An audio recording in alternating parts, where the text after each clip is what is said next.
조갑제닷컴 애독자 그리고 조갑제TV 시청자 여러분 안녕하십니까.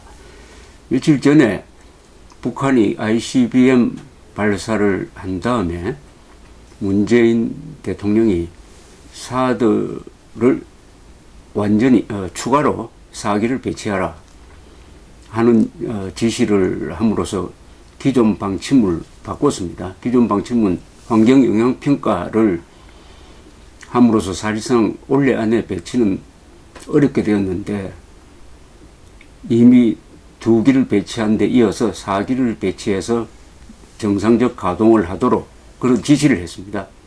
여기에 대해서 지금 집권 여당인 더불어민주당 일부가 반발을 하고 있다고 합니다. 그 반발의 이유는 왜 기존 방침을 이렇게 설명 없이 바꿀 수 있느냐, 아무리 대통령이라도 이렇게 할 수 있느냐, 법적 절차를 밟아서 결정할 일이다, 국회 동의를 의미합니다. 이런 식으로 반발을 하고 있다는 보도가 있습니다. 참 가지가지 일을 한다는 생각이 듭니다. 지금 적병이 성문 앞에 와 있는데 성벽을 강화할 생각은 하지 않고 성벽을 허물어뜨리는 일을 하는 일에 집권 여당의 일부가 동조하고 있다는 이야기죠. 이건 거의 코미디 수준입니다. 북한이 핵미사일을 발사할 경우에 지금 우리가 의존할 수 있는 유일한 방어체계가 유일합니다. 방어체계가 사드입니다. 물론 완전하지 않아요. 그러나 이것밖에 없는데 이것을 배치하는 것을 괴담 수준의 이유를 들어서, 즉 전자파가 나온다든지 그 다음에는 아주 사대주의적인 중국을 싫어한다든지 아니면은 일부 무책임한 시민들의 의견을 존중해서 무슨 공론화 과정을 거쳐야 된다든지 아니면 사드를 독극물 수준으로 생각해가지고 환경영향평가를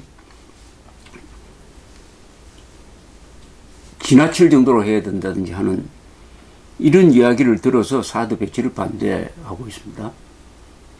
이것은 환경영향평가를 받을 필요가 없는 군사적 시설입니다.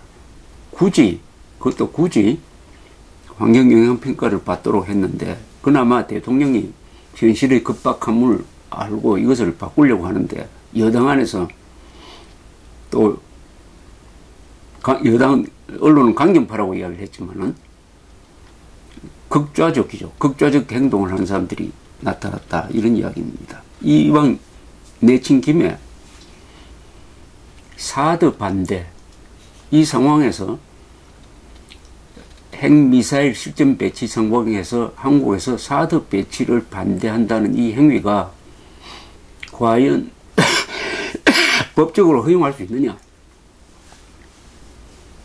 이건 형사처벌 대상이 아니냐 하는 것을 따져볼 필요가 있습니다.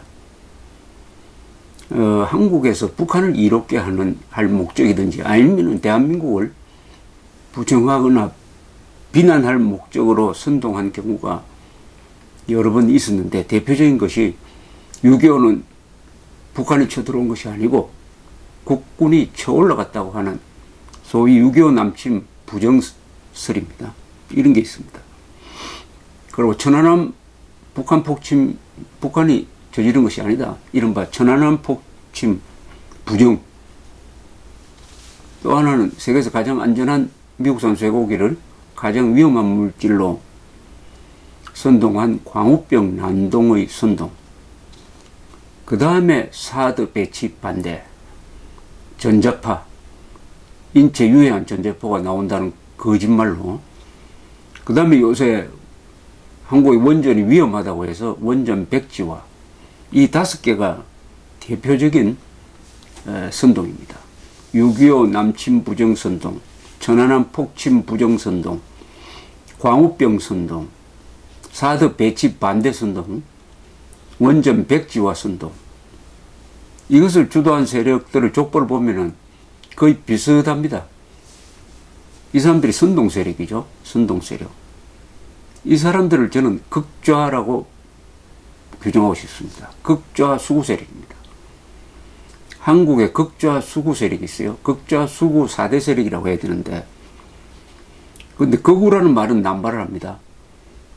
저도 여당 국회의원들로부터 가끔 극우 언론인이라는 욕을 먹습니다. 극우는 어떤 경우에 해당되느냐 하면은 체제를 지키기 위해서 폭력을 쓰지 않은 사람을 극우라고 합니다. 저는 헌법을 수호하자고 그랬죠. 폭력을 쓰지 않은 이야기는 한 번도 한 적이 없어요. 그러나 대한민국을 수호하고 북한 정권을 극단적으로 비판한다. 이런 점에서 저를 극우라고 한다고 저는 나름대로 해석을 하고 그걸 그냥 묵살하고 있습니다. 그러나 한국에는 극우가 없다. 즉 체제를 지키기 위해서 쿠데타를 하자든지 누구를 암살을 하자든지 이런 극우 세력이 없다는 것은 극우라는 말을 쓰는 사람이 먼저 제일 잘 알 것입니다. 그러나 한국에 극좌는 있습니다. 극좌는 어떤 사람들이냐? 법을 부정하기 위해서, 대한민국 체제를 부정하기 위해서, 북한 정권을 편들기 위해서 선동하고 필요하면 폭력을 행사하는 사람들입니다. 이 사람들이 극좌입니다. 그렇다면 한국의 극좌 세력은 강하고 극우는 없는 겁니다. 극좌 세력이 있다는 것이 이번에 이 여당 안에서 대통령이 지시한 사드 배치까지 반대하는 세력이 있다는 걸로 돼서 증명이 됐습니다. 이런 행위가 과연 형사처벌 대상이 안 될까요?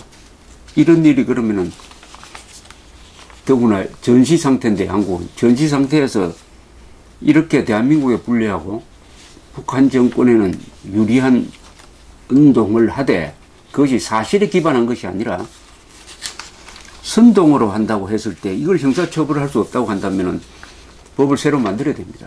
그러나 지금 기존 법으로는 충분히 할 수 있다고 봅니다. 그것은 머리 좋은 사법시험 합격자들이 연구를 하면 될 겁니다. 국가보안법은 이런 경우에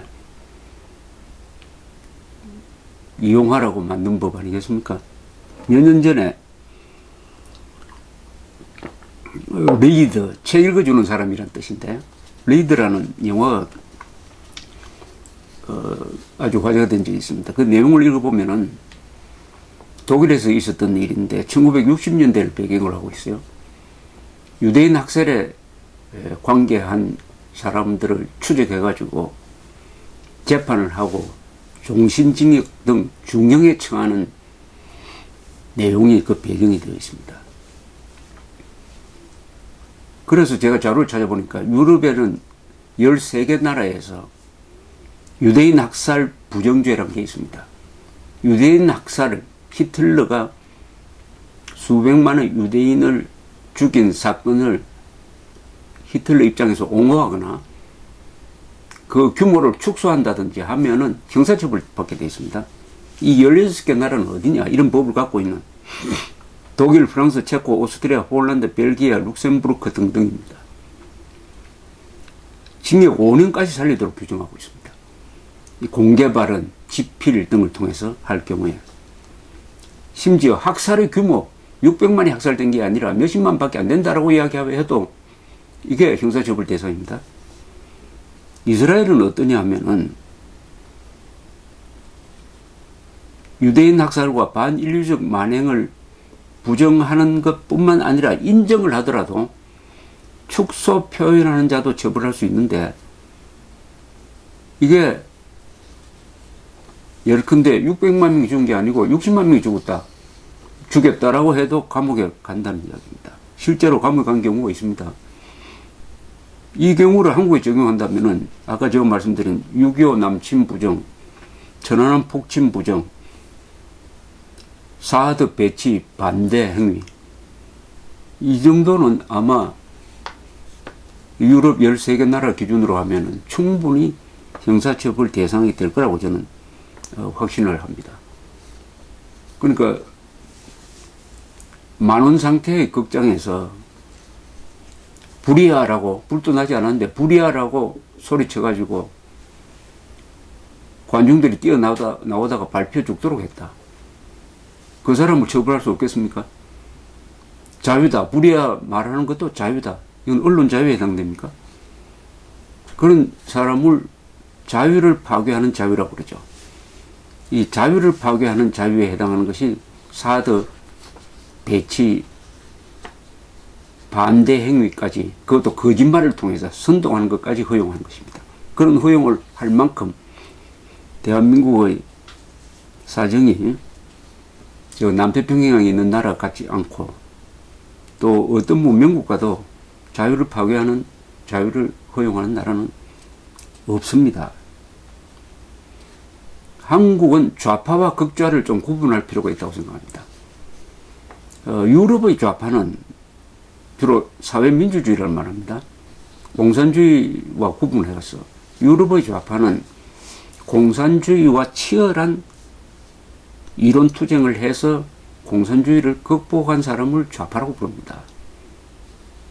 그런데 한국에서 좌파는 공산주의와는 싸우지 않고 대한민국과 싸운 사람을 좌파라고 불러요. 이건 좌파가 아닙니다. 종북 세력, 친북 세력 또는 수구 반동 세력이라고 불러야지. 이 좌파라는 말에 대한 모독인 것입니다. 공산주의와 싸우지 않는 좌파는 좌파가 아닙니다. 가짜입니다. 사회민주주의는 브란트 같은 사람이죠. 독일의 브란트 같은 사람이 바로 공산주의와 이론 투쟁을 해서 사회민주주의 노선을 확립한 사람입니다. 그런 좌파가 등장하면은 참 좋겠다는 생각이 듭니다. 이 사드 반대 세력은 평화를 부르짖습니다. 여기에 대해서 이승만 대통령이 일찍이 한 이야기가 있습니다. 미국에 있을 때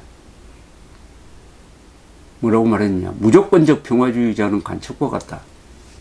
무조건적 평화주의자, 즉 북한이 핵무기를 개발해도 한국은 거기에 대응해서는 안 된다. 이게 무조건적 평화주의자입니다. 그런 사람들의 행위는 결과적으로 간첩과 같다. 이승만 대통령의 이야기입니다. 그런 사람들을 우리가 극좌 세력이라고 규정할 수밖에 없는 것입니다. 한국에 극우는 없지만 극좌 세력은 있다는 것이 이번에 확인되었습니다. 감사합니다.